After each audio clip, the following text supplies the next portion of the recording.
creator economy is estimated to double by the year 2030. And what that means for us creatives, whether you're an artist, musician, or graphic designer, or anything else, is that there will never be more opportunities to make a living doing what you love every single day. But what are the best ways to actually make that happen? In today's video, I'm going to be breaking down the 10 best ways to monetize your skills as a creative in 2025 based off of my 5 years of experience doing just that. I'm also going to weigh the pros and cons of each of these, and I'm going to save my 2 personal favorites for the end of the video. So make sure you stick around until the end and let's get into it. So coming in at number 10, we have selling physical products. This could be prints, this could be merch. If you're a musician, this could be something like guitar picks or drumsticks that have like your own logo on it or something like that. And this is actually a super cool and creative way to actually go about making yourself different and stand out in the modern internet era. Selling physical products is something that's super tangible, which often holds a lot of value in people's life. It feels nostalgic, and it's also great if you want to compete in something like a local market, but the cons are that they have super high upfront costs. You have to deal with stuff like shipping and logistics, which can be super complicated and hard to keep track of. And you oftentimes see a lot of low profit margins where you might be spending like $10 just to make $5 of profit. None of these ways to make money are inherently bad, but in my personal opinion, this is the slowest and most expensive way to scale as a creative, but it can still be super fun. And like I said earlier, it's a great way to make yourself stand out from others. Coming in at number 9, we have freelancing and client work. So this is basically whenever you have an offer. If you're an artist, you can make art for somebody. If you're a musician, you could produce for them. You could ghostwrite for them. If you're a graphic designer, you could do branding. You can make social media posts, anything like that. And honestly, freelancing is not a bad option at all. I think the biggest pro for freelancing is that it builds yourself a portfolio and it builds you social proof, which is something that you could use for the rest of your life, whether that's on job applications or to fuel marketing to get future clients. However, in my opinion, I don't love freelancing because you are trading your time for money. You have to deal with a ton of client demands. You have to deal with income ceilings, and it's honestly not the easiest thing to get started. Once you get it going, you could get a really consistent, good amount of income to support yourself with, but the beginning is going to be a drag. And in my opinion, the feast or famine cycle that it creates might burn you out in the long term. Coming in at number 8, we have selling stock media. So this could be stock music, it could be stock photos, stock graphics, whatever you want it to be. And this one is pretty cool because this is where you start to kind of branch into the like passive income category. You can also get a really broad reach with it, but the cons are that it is pretty oversaturated. You do not make a lot of money for each sale, and you don't really end up getting any connections or build your portfolio by doing this. Coming in at number 7, we have crowdfunding with platforms like Patreon or Kickstart. So this is a really cool thing that you could do if you're a creative who makes like inspiring content or just generally entertaining content, and you don't really feel like making a tangible item to sell to your customers or viewers. Doing something like Patreon is super awesome. This is something that I've tried out in the past, and it's super great because one, it is fan supported. You don't have to rely on strangers or someone that you are kind of like below on the hierarchy. You're actually above these people. You are sort of the authority, if you want to call it that. And it's really great for recurring revenue. For any creative who doesn't know, something that pays you monthly is amazing for supporting yourself financially in the long run. Now, the cons here are that it does require a pretty large audience. I was able to make like a couple $100 a month on Patreon. I wasn't really pushing it that hard, and I only had a couple thousand subscribers. So if I did push it more and I did have a larger audience, this probably would have had more success for me personally. But this can also kind of create some constant pressure on you. So you can feel free to weigh those pros and cons and see if this is right for you. Coming in at number 6, we have YouTube ad revenue. If you're a creative trying to succeed, you're already making content, you're already trying to find a way to monetize yourself. I personally think that YouTube ad revenue is super underrated, especially because the best content to monetize yourself is already educational content. That is also the same style of content that pays the most per 1,000 views on YouTube. And I think the biggest pro is that if you can garner a lot of views, this will be your first experience with fully passive income. Now, I think YouTube monetization money is amazing. Like I said, it allows you to kind of make content to pursue building your creative business, and then you get paid intrinsically along the way. But the reality is very few people are actually going to make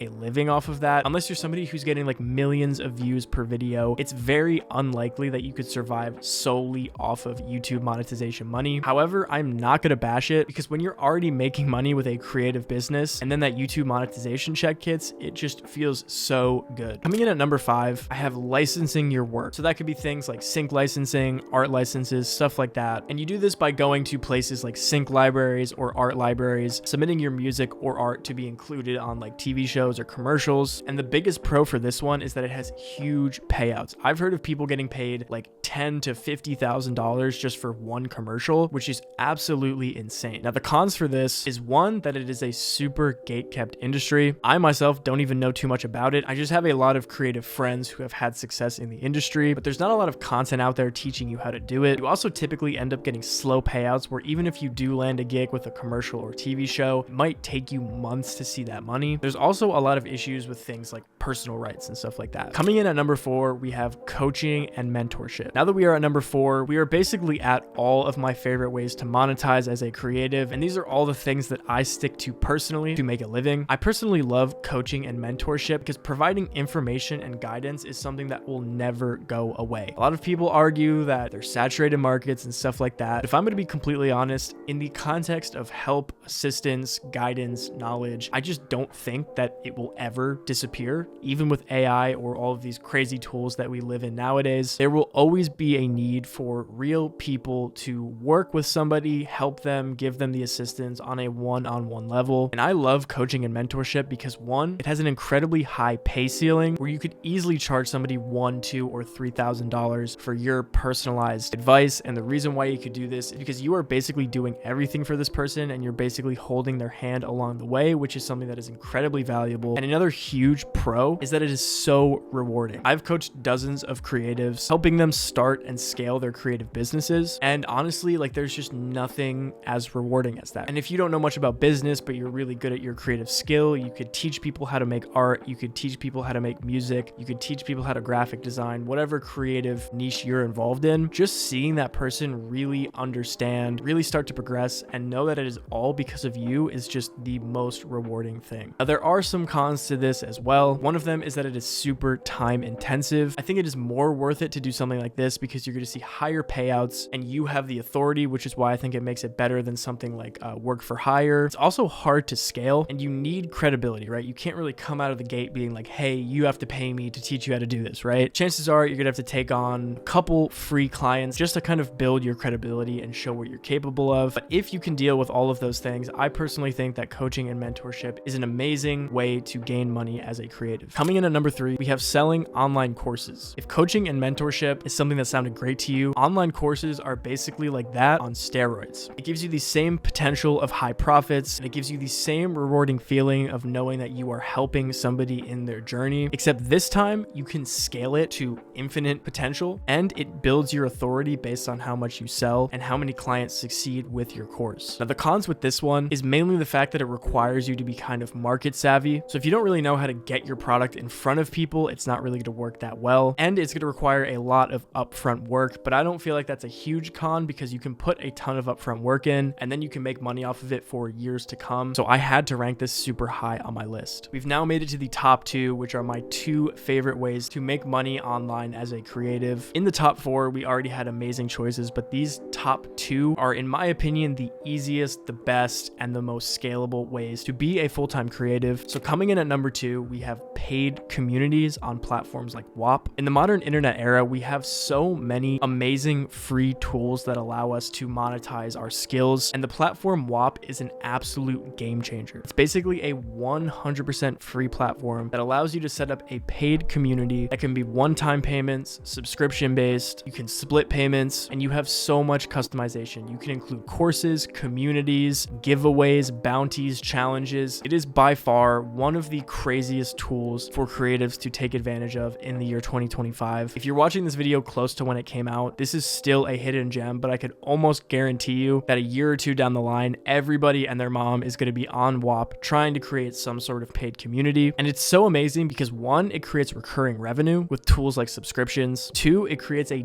deep audience connection with way higher loyalty than a regular social media post or community. And there's a lot less content pressure because the people are paying for access They're paying for the whole experience. They're paying to talk to you. It's not solely based on what you can post inside of the community. Now, paid communities are not for everyone, and the cons are just as heavy as the pros are. So for one, it requires constant engagement. If this is something that you are not fully invested in, something that you can't show up in chats or do live calls every single day or every single week, it is not going to work for you. It can also be a bit of a slow start, so you need a super niche audience, and if you don't have any audience at all, it probably won't take off. But still, in my opinion, it is the second best way to monetize as a creative, especially if you love building a community of people like you and you really enjoy the idea of just being able to make a living, being yourself, doing what you love. I think it is absolutely fantastic. Now, coming in at number one, this will forever be my number one. Even 10 years down the line, I could almost guarantee it. That is selling digital products. Now, what's so great about this is anything can be a digital product, right? I wanted to separate this list into different pieces, but even some of the stuff that I discussed earlier is a digital product, right? Like if you're selling a course, that's an info product. If you're selling a paid community, that's an info product. But then you can go even further and you can leverage your creative skills to create tools within your niche. So if you're an artist, you can make stuff like Procreate brushes. If you're a musician, you can make sample packs. If you're a video editor, you can make transition packs. If you do graphic design, you can make drag and drop assets. And if I'm going to be completely honest, the potential is just endless here. And another reason why this is my number one is because it has the most beneficial pros and the least detrimental cons. For pro number one, you are almost 100% profit. You have no inventory, you have no shipping, you have no time invested for each product that is sold. You make the product once and you get to sell it forever. Pro number two is that it is the most scalable of all of these items. You can sell 10 or 10,000 copies of one digital product, and on your end, you have no extra work. At number three, it actually builds your brand. So not only are you selling the product, which helps you financially, but as you sell the product, it benefits you and the longevity of your career and credibility all at the same time. And then lastly, it works for literally any niche. You can be a musician, you could be a writer, you could be a graphic designer. It doesn't matter what you are, there are infinite possibilities to create digital products in any creative niche. Now listen, you're not going to catch me being like one of those lame internet gurus who tries to act like I found the gospel and there's no downsides to this or anything. Listen, here are the downsides, okay? Because there's downsides with everything. The biggest one is going to be the upfront creation time. When you make a digital product, you could spend hours, you could spend days, weeks, months, or even years trying to make an amazing product to sell. But once that work is over, you're done for good, right? All you have to do is get it out there and get it in front of people's eyes and it will sell. And then the other con is that it does require marketing skills. If nobody knows it exists, nobody's going to buy it. So you do have to understand how to position your product. You do have to understand how to create content on social media that will drive traffic to your product. But if you can do that, undeniably, the undisputed number one way to make money as a creative in 2025 is going to be digital products. And the reason why is because it could turn your creative skills into assets that can pay you repeatedly forever, and you do not have to trade your time for money. This is how I personally built all of my revenue as a creative. It's what I swear by. It's what I coach other creatives to do. And if you made it this far into the video, just because I appreciate you for being here and watching the whole thing, I dropped a free 30-minute training video on how to succeed as a creative making digital products. You can watch that video right here. I hope you guys enjoy the video. Peace.